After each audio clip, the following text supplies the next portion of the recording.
రైతు తన చేన్లో వండించినటువంటి కూరగాయలని తీసుకొచ్చి మార్కెట్ లో కూర్చొని ఎంత కమ్ముతావు కిలో టమాటా అంటే 15 రూపాయలంటే 10 రూపాయలకి ఇస్తావా లేదా అని అంటారు.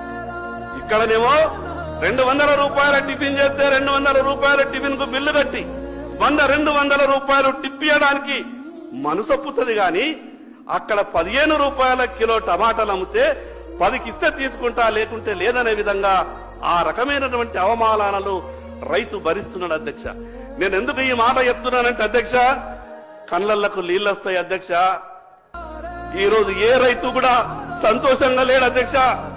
మీరు రైతు బంధించినా రుణమాఫీ చేసినా కేవలం ఎన్నికలప్పుడు రాజకీయ మాటలు మనం మాట్లాడుతున్నాం, కానీ రైతు ఈ రోజు కూడా సంతోషంగా లేడు అధ్యక్ష.